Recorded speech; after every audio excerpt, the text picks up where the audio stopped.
In the heart of the American frontier, where dust storms swallowed horizons and danger rode with every gust of wind, there stood a farm unlike any other. It was not large, nor was it rich, but it carried the mark of resilience carved into every plank of wood and furrow of soil. Its mistress, a widow named Clara, had known both love and loss in equal measure. Her husband had been taken by fever 2 winters past, leaving her alone with the weight of land that seemed to stretch endlessly beneath the sky. Most women would have sold the farm or sought refuge in town, but Clara stayed, her will as unyielding as the sun-baked earth she tilled. Each dawn, she rose before the rooster's crow, binding her hair with rough hands, feeding livestock, and repairing fences splintered by storms. Though the land was harsh and the nights lonelier than she ever admitted, it was hers, and she guarded it like a soldier watches a battlefield. Beyond the fields, however, shadows began to stir. Word had spread across saloons and back alleys of 12 outlaws roaming the territory, men who had left blood and ruin in their wake. They were known for burning homesteads, taking cattle, and leaving no witnesses behind. Hollow-eyed survivors whispered their name in fear, warning that once the gang set their sights on a place, nothing could save it. And now, under the unrelenting western sun, their eyes had fallen on Clara's farm. The creak of her windmill and the slow lowing of cattle carried over the plains, a beacon for predators hungry for easy spoils. What the outlaws didn't know was that beneath the simple figure of a widow lay a fire hardened by grief, sharpened by solitude, and fueled by the unbreakable will to defend the only home she had left. The attack came at dusk, when the sky was painted in blood-red streaks and the wind whispered across the tall grass like a warning too late to heed. Clara saw them first as distant specks on the horizon, 12 riders approaching in a loose formation, their silhouettes crowned by dust clouds that rose like smoke from hell itself.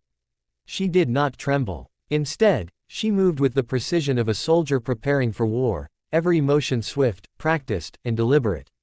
From the barn she drew out her husband's old rifle, its barrel polished and oiled, its stock worn smooth from years of calloused hands. Ammunition was scarce, but her aim was true. She boarded up windows, dragged furniture into defensive lines, and laid traps along the edges of her fields, hidden pits, sharpened stakes, and tripwires strung across the tall grass. By the time the first outlaw's whistle pierced the evening air, the farm had become a fortress. As the riders encircled the homestead, their laughter carried in cruel echoes, but Clara's heart beat steady, her breath controlled. The first shot rang out like thunder, shattering the twilight silence, and one outlaw fell from his horse before he even reached the porch. Chaos erupted. The gang, enraged, stormed forward with guns blazing, but each step was met with calculated resistance. Shots cracked from the farmhouse windows, ropes snapped across the fields, horses screamed as they stumbled into hidden snares. Clara moved like a shadow between rooms, reloading, striking, never wasting a single bullet. The night descended into fire and fury, lanterns exploding, wood splintering, and the air thick with smoke. Yet with every wave of assault, the widow stood unbroken, her will and her farm defiant against 12 men who believed themselves unstoppable. By dawn, the ground was littered with bodies, the air heavy with silence broken only by the crackle of dying flames.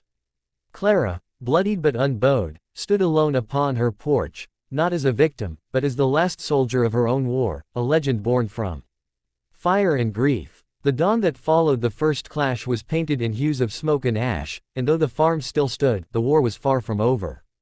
Clara, her body bruised and scratched, moved with silent determination as she reinforced her defenses. She had counted only 7 bodies among the dead, and that meant 5 still roamed the land, vengeful and wounded, plotting under the cover of wilderness. These were no ordinary thieves now, they were predators who had tasted humiliation, and their rage was sharper than the knives at their belts.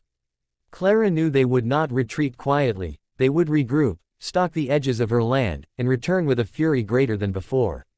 Every creak of the barn, every rustle in the wheat fields became a warning in her mind. She worked tirelessly, dragging the fallen outlaws into shallow graves, her hands blistered from the shovel, her face grim as she marked each mound with nothing more than a pile of stones. There was no triumph in her heart, only the cold awareness that the soil she loved was now tainted with blood. As night crept again across the plains, the widow prepared. Lanterns glowed faintly from behind shuttered windows, casting Clara's shadow like a sentinel across the battered walls. In the distance, wolves howled, their cries blending with the echo of approaching hooves. The 5 who remained had not abandoned their hunt. They rode at twilight, cloaked in darkness, fanning out across the farm like phantoms. This time they carried torches, flames flickering against their twisted grins, and their intent was clear: if they could not take the land, they would burn it to ashes. Clara stood firm on her porch, rifle cradled in her arms, the wind whipping her hair as the firelight grew brighter on the horizon.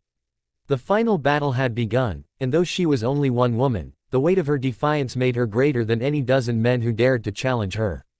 The attack came swift and merciless, torches hurled into the night like meteors, flames erupting where dry grass and old wood caught fire. The farm became an inferno, smoke curling upward in thick black clouds as sparks rained across the land. But Clara had prepared for this moment, and the fire that threatened to consume her home became a weapon turned against her enemies.